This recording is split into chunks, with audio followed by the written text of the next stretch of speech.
GST council meeting అయితే జరిగింది. స్లాబ్స్‌లో భారీ మార్పులు తీసుకొనొచ్చారు. ఎవరి కోసం?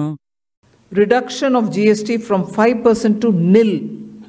వీళ్ళేమంటున్నారంటే ఒకవైపు 45,000 కోట్ల దాకా లోటొచ్చే అవకాశాలున్నాయని వీళ్ళంటున్నారు. ఇంకోవైపు మధ్యతరగతి కుటుంబాలని ఫోకస్ చేసుకొని తీసుకొనొచ్చాను అన్నారు. ఏంటిది? All the Indian breads will see nil rate. Already US tariffs కారణంగా మన దవడైతే వాచింది. ఎవరవునన్నా కాదన్నా సరే మన భారతదేశంలో కొన్ని బిజినెస్‌లు అయితే లాస్ అయినాయి. అలాగే కొంతమంది టాలెంటెడ్ పర్సన్స్ అన్‌ఎంప్లాయ్‌మెంట్ అయితే చూస్తున్నారు. ఎవరంటే ఈ చేనేత పరిశ్రమలో పనిచేసేవాళ్ళు. మీ అందరికీ తెలిసినదే. సమస్య ఎక్కడొచ్చిందంటే టారిఫ్స్ అనేది మన భారతదేశం ఒకవైపు మాత్రమే వేయడం జరిగింది. ఈ కారణంగా మన బిజినెస్ అంతా కూడా బంగ్లాదేశ్, వియత్నాం ఇలాంటి కంట్రీస్‌కి అయితే వెళ్ళిపోయింది. దీని కారణంగా వీళ్ళందరూ కూడా అన్‌ఎంప్లాయ్‌మెంట్ అయితే చూస్తున్నాం. ఇలాంటి సందర్భంలో ఈ జీఎస్టీలో ఇంత భారీ మార్పులు చేయడం అవసరమా? దీనివల్ల ఎవరికి లాభం? ప్రభుత్వానికి లాభమా? ఎందుకంటే రాబోయే రోజుల్లో ఎలక్షన్స్ రాబోతున్నాయి. 2025లో బీహార్ ఎలక్షన్స్, అలాగే 2026లో తమిళనాడు, పుదుచ్చేరి, వెస్ట్ బెంగాల్ ఈ ప్లేసుల్లో ఎలక్షన్ జరగబోతుంది. దీని కారణంగా ఈ ప్లేసుల్లో ఎవరైతే మిడిల్ క్లాస్ ఓటర్స్ ఎవరైతే ఉన్నారో వీళ్ళందరినీ ఆకట్టుకోవడానికి ఇటువంటి మార్పులు తీసుకొచ్చారా? ఎవరికి లాభం? లేకపోతే విన్ టు విన్ సిచ్యువేషన్ తీసుకుని రావడానికి జీఎస్టీలో మార్పులు అయితే తీసుకొచ్చారా? అసలు విన్ టు విన్ సిచ్యువేషన్ వచ్చే అవకాశాలు దేనికున్నాయి? ప్రతిదీ కూడా మనం ఈ వీడియోలో చర్చిద్దాం. హాయ్, నేను Phanikumar. Ladies and gentlemen, presenting you A brand new video. మన భారతదేశం మీద ఆల్రెడీ యునైటెడ్ స్టేట్స్ మన మీద టారిఫ్స్ అయితే వేసింది. అది కూడా వన్ సైడ్. అంటే మన కాంపిటీటర్స్ ఎవరైతే ఉన్నారో బంగ్లాదేశ్ కావచ్చు, వియత్నాం కావచ్చు, ఇలాంటి కంట్రీలు అన్నిటికి కూడా మన బిజినెస్ అంతా కూడా వాళ్ళు ట్రాన్స్ఫర్ అయిపోవడం జరిగింది. దాని కారణంగా మనం లాస్ అయితే చూసాం. ఈ లాస్‌ని కవర్ చేయడానికి మన ప్రభుత్వం అయితే భారీ మార్పులు అయితే చేసింది. ఆ మార్పుల్లో భాగమే ఈ జీఎస్టీ. ఈ జీఎస్టీలో మార్పుల కారణంగా కొంతమేరకు బిజినెస్ అయితే రన్ చేయొచ్చు. అంతేకాకుండా ఈ టాలెంటెడ్ పర్సన్స్, స్కిల్డ్ పర్సన్స్ ఎవరైతే ఉన్నారో వీళ్ళకి ఎంప్లాయ్‌మెంట్ అయితే జనరేట్ చేయొచ్చు. మనకి పూర్వం 5%, 12%, 18%, 28% 4 స్లాబ్‌లు అయితే ఉండేది. దాన్ని 5%, 18% స్లాబ్‌లుగా తీసుకొచ్చి ముఖ్యమైనది 2 స్లాబ్‌లు అయితే ఎక్స్ట్రా యాడ్ చేశారు. అందులో ఒకటి నిల్ శాతం అంటే 0% ట్యాక్స్. దీంతో పాటు 40% ట్యాక్స్. ఇది వీఐపీ ట్యాక్స్‌గా మనం గమనించొచ్చు. నిల్ పర్సెంట్ ట్యాక్స్‌లో చూసుకుంటే గనక ఏవైతే బ్రాండెడ్ ప్రొడక్ట్స్ కావో, అంటే మనం తినే ఆహారం, పాలు కావచ్చు, పప్పు ధాన్యాలు కావచ్చు, గోధుమ పిండి కావచ్చు, బ్రెడ్ కావచ్చు, ఇవన్నీ కూడా 0% ట్యాక్స్ తీసుకుని రావడం అయితే జరిగింది. అంతేకాకుండా ఏ మెడిసిన్స్ అయితే ఎక్కువ అవసరం ఉంటాయో, ఉదాహరణకు క్యాన్సర్ సంబంధించిన మెడిసిన్స్ కావచ్చు, గుండెపోటుకు సంబంధించిన మెడిసిన్స్ కావచ్చు, ఇటువంటివి అన్నమాట. వీటికన్నా ముఖ్యమైనది మనం మాట్లాడుకోవాల్సింది ఇన్సూరెన్స్. హెల్త్ ఇన్సూరెన్స్, అలాగే టర్మ్ ఇన్సూరెన్స్ ఇవన్నీ కూడా నిల్ జీఎస్టీ స్లాబ్‌లోకి తీసుకుని రావడం అయితే జరిగింది. అలాగే 40% ట్యాక్స్ కానీ గమనిస్తే కనుక ఖైనీ, గుట్కా, పాన్ మసాలా, సిగరెట్స్ ఇవన్నీ కూడా వీఐపీ ప్రొడక్ట్స్ కింద గమనించి వీటిని 40% ట్యాక్స్‌లోకి అయితే తీసుకుని రావడం అయితే జరిగింది. వీటితో పాటు కొన్ని ఐటమ్స్ 350 సీసీ పైన ఏవైతే బైక్స్ ఉన్నాయో అవి, అలాగే 1000 సీసీ పైన ఉండే కార్స్ అన్నీ కూడా 40% స్లాబ్‌లోకి తీసుకుని రావడం అయితే జరిగింది. ఈ మీడియా వాళ్ళు అడిగిన దాంట్లో ఫూలిష్ క్వెషన్ ఏముందంటే మీరు స్టేట్స్‌తో కలిపి డిస్కస్ చేశారా అనే విషయం. కారణం ఏంటంటే జీఎస్టీ కౌన్సిల్ అంటేనే స్టేట్ అండ్ సెంట్రల్ ఇద్దరు కలిపి కూర్చొని డిస్కస్ చేసుకుని దాన్ని ఇంప్లిమెంట్ చేసేది. మీడియా వాళ్ళు అడిగిన దానికి వీళ్ళు ఖచ్చితంగా అయితే సమాధానం చెప్పేశారు. ఈ జీఎస్టీలో ఉండే మార్పుల కారణంగా ఖచ్చితంగా 45,000 కోట్లు లోటు వచ్చే అవకాశాలు అయితే ఉన్నాయని చెప్పడం జరిగింది. ఇది లాస్ కాదు, లోటు. అది కూడా మ్యాథమెటికల్ ప్రకారం మాత్రమే. పేపర్‌లో చూపించడానికి 45,000 కోట్లు లోటు వచ్చే అవకాశాలు అయితే ఉన్నాయని ఖచ్చితంగా చెప్పడం జరిగింది. వాళ్ళు ఇంకో విషయం కూడా అనడం జరిగింది. ఇది కేవలం షార్ట్ టర్మ్‌లో మాత్రమే ఉంటది. లాంగ్ టర్మ్‌లో ఉండదు. కారణం ఏంటంటే వీళ్ళు బిజినెస్ చేయట్లేదు, మ్యానుఫ్యాక్చరింగ్ యూనిట్ నడపట్లేదు, ఏమీ చేయట్లేదు. వాళ్ళు ఏదైతే సర్వీసెస్ అందిస్తున్నారో దాన్ని చార్జ్ చేస్తున్నారు అంతే.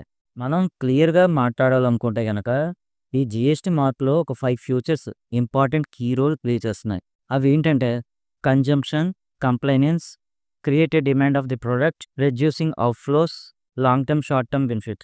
ఒకటి కన్జంప్షన్. ఇది అందరికీ తెలుసున్న విషయమే. నేను ప్రత్యేకంగా అయితే చెప్పక్కర్లేదు. ఎవరైతే కొనుగోలుదారుడు ఉన్నాడో అతని శక్తి పెరుగుతుంది ఈ జీఎస్టీలో ఉండే మార్పుల కారణంగా. ఒకప్పుడు ఒక షర్ట్ కొనేవాడు, ఇప్పుడు 2 షర్ట్లు కొంటాడు. ఒకప్పుడు బయట తిండికి తిందామా వద్దా అని ఆలోచించి వారానికి ఒక్కసారే తినేవాడు. ఇప్పుడు జీఎస్టీలో నిల్ ట్యాక్స్ రావడం అయితే జరిగింది. దీని కారణంగా వారంలో కనీసం ఒక 4, 5 రోజులైనా కంపల్సరీ తింటాడు బయటకు వెళ్ళి. లైఫ్‌ని ఏదో విధంగా ఎంజాయ్ చేయాలని అయితే చూస్తాడు. సింపుల్‌గా చెప్పాలంటే జీఎస్టీలో స్లాబ్ రేట్ అయితే తగ్గింది. సేల్స్ ఇంక్రీజ్ అవుతది. జీఎస్టీలో వీళ్ళు ఏదైతే లోటొస్తదన్నారు కదా! 45,000,00,00,000 ఇది షార్ట్ టర్మ్‌గా ఇది 45,000,00,000 లాస్ అని కనబడతది గానీ, లాంగ్ టర్మ్ చూస్తే గనక ఈ 45,000,00,000 లాస్ అనేది ఉండదు. తర్వాత మనం ముఖ్యంగా మాట్లాడుకోవాల్సింది కంప్లెయినెన్స్. చట్టబద్ధత పెరగడం. సాధారణంగా మనం ప్లాట్‌ఫార్మ్ ఫుడ్స్‌లో అయితే ఫుడ్ టేస్ట్ చేస్తాం. ఈ ప్లాట్‌ఫార్మ్ బిజినెస్ ఎవరైతే నడుపుతారో వాళ్ళకి జీఎస్టీ లైసెన్స్ అనేది ఉండదు మన భారతదేశంలో. వాళ్ళు ఏదైతే బిజినెస్ చేస్తున్నారో అది బ్లాక్. ఇప్పుడు జీఎస్టీ కౌన్సిల్ కొన్ని ఆహారాలకు నిల్ పర్సెంట్ టాక్స్ అయితే తీసుకురావడం జరిగింది. చపాతీ, రోటీ, చీజ్, పన్నీర్, రైస్, దాల్స్ వీటికి నిల్ టాక్స్ తీసుకురావడం అయితే జరిగింది. ఇప్పుడు ఏమవుతదంటే ఈ ప్లాట్‌ఫార్మ్ బిజినెస్ ఎవరైతే చేసుకుంటారో వాళ్ళు ఖచ్చితంగా అంటే ఒక 40% వరకు ఎవరైతే ఈ బిజినెస్ చేస్తున్నారో వాళ్ళు కంపల్సరీ జీఎస్టీ రిజిస్ట్రేషన్ అయితే తీసుకుంటారు. ఏంటంటే ఇప్పుడు జీఎస్టీ రిజిస్ట్రేషన్ తీసుకున్నా వాళ్ళకి నిల్ టాక్సే పడతది. వితౌట్ జీఎస్టీ రిజిస్ట్రేషన్ తీసుకున్నా వాళ్ళకి నిల్ టాక్సే పడతది. ఇప్పుడు వాళ్ళు రిస్క్ ఎందుకు తీసుకుంటారు? ఈ స్టెప్ కారణంగా ఖచ్చితంగా బ్లాక్ మనీ బిజినెస్ ఏదైతే ఉంటదో అది కంపల్సరీ ఎంతో కొంత రిడ్యూస్ అయితే అవుతది. తర్వాత మనం మాట్లాడుకోబోయేది creative demand of particular product. ఇది ఎక్కువ వివరించను. సింపుల్‌గా, క్లియర్‌గా అర్థమయ్యేలా చెప్తాను. ఎకనామిక్స్‌లో ఒక ఫార్ములా అయితే ఉంది. ఏంటంటే decreasing prices, increasing demand of that product. దాని కారణంగా ఏమవుతది? ఆ ప్రొడక్ట్ యొక్క సేల్స్ పెరుగుతది, టర్నోవర్ పెరుగుతది, ఆటోమేటిక్‌గా ప్రొడక్షన్ అనేది పెరుగుతది. ఈ ప్రొడక్షన్ పెరగడం కారణంగా కొంత ఎంప్లాయ్‌మెంట్ అయితే జనరేట్ అయ్యే అవకాశాలైతే ఉన్నాయి. నెక్స్ట్ మాట్లాడుతూ పోయే ఫ్యూచర్ రెడ్యూసింగ్ మనీ అవుట్‌ఫ్లోస్. ఎలాగంటే అండి ఇప్పుడు ప్రెజెంట్ మన జీఎస్టీ కౌన్సిల్ ఎలక్ట్రానిక్ ప్రొడక్ట్స్ మీద స్లాబ్ అయితే తగ్గించడం అయితే జరిగింది. సాధారణంగా మన భారతీయులు ఏం చేస్తామంటే మన కంట్రీలో కాకుండా పక్క కంట్రీలో ప్రొడక్ట్‌లు అయితే కొంటాం. కారణం ఏంటంటే చవక. ఉదాహరణకి దుబాయ్ కావచ్చు, వియత్నాం కావచ్చు ఇలాంటి కంట్రీల దగ్గర అన్నమాట. ఎందుకంటే ఇలాంటి కంట్రీల్లో ఎలక్ట్రానిక్ ఐటెమ్స్ రేట్ చవకగా ఉంటాయి. ఇప్పుడు జీఎస్టీలో ఈ స్లాబ్ తగ్గించడం కారణంగా మనం అక్కడ కొనే ప్రొడక్ట్ ఏదో ఇక్కడే కొంటాం. దానివల్ల మన మనీ ఏదైతే ఉందో అది అనవసరంగా అవుట్‌ఫ్లో అయితే అవ్వదు. ముఖ్యంగా మాట్లాడుకోవాల్సింది short term, long term benefit. ఉదాహరణకి ఒక పాయింట్ అయితే చెప్తాను చూడండి. ఎవరైనా సరే కొత్తలో యూట్యూబ్ పెట్టుకునేటప్పుడు కొన్ని ఖర్చులైతే అవుతాయి. కెమెరా కావచ్చు, ట్రైపాడ్ కావచ్చు, గింబెల్ కావచ్చు, లైట్ సెటప్ కావచ్చు, వెనకాల బ్యాక్‌గ్రౌండ్ సెటప్ అయితే కావచ్చు కొంత ఖర్చయితే అవుతది. మనం స్టార్టింగ్‌లో యూట్యూబ్‌లో ఉన్నప్పుడు 100 సబ్స్క్రైబర్స్, 500 సబ్స్క్రైబర్స్, 1000 సబ్స్క్రైబర్స్ వచ్చేంత వరకు కూడా మనీ వేస్ట్ అవుతది. అలాగే మన టైం కూడా వేస్ట్ అవుతది.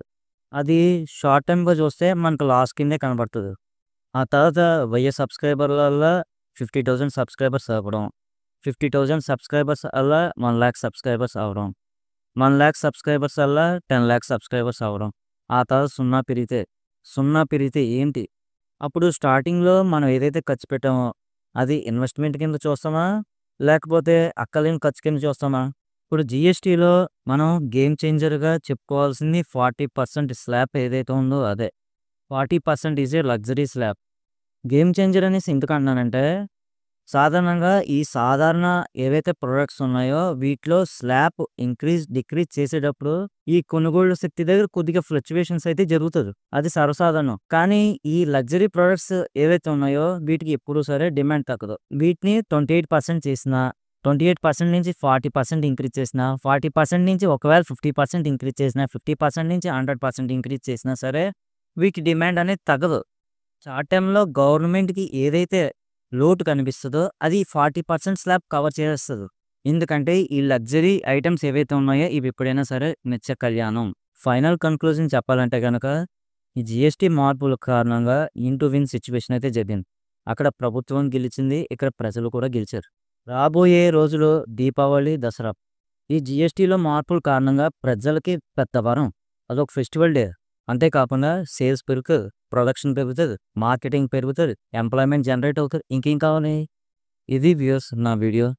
ఇప్పుడు దాకా నేను ఏదైతే కంటెంట్ చెప్పానో ఆ కంటెంట్‌లో ఏదైనా పాయింట్ మిస్ అయితే కనుక కింద కామెంట్స్‌లో తెలియపరచండి. నాకు చాలా హెల్ప్‌ఫుల్ అవుతది. అలాగే మా కంటెంట్ నచ్చితే గనక లైక్ చేయండి. నాకు నిజంగా అది ప్రోత్సాహంగా ఉంటది. ఎంకరేజింగ్‌గా కూడా ఉంటది. అలాగే ఈ కంటెంట్ మీ ఫ్యామిలీ మెంబర్స్ కావచ్చు, మీ ఫ్రెండ్స్ కావచ్చు ఉపయోగపడతది అంటే గనక దయచేసి షేర్ చేయండి. నా యొక్క పాత వీడియోలన్నీ కూడా ఒకసారి చూడండి. ఆ వీడియో కంటెంట్ మీకు నచ్చింది అనిపిస్తే గనక మన ఛానల్‌ని దయచేసి సబ్స్క్రైబ్ చేయండి. Thank you very much. నేను ఫణికుమార్. జై హింద్.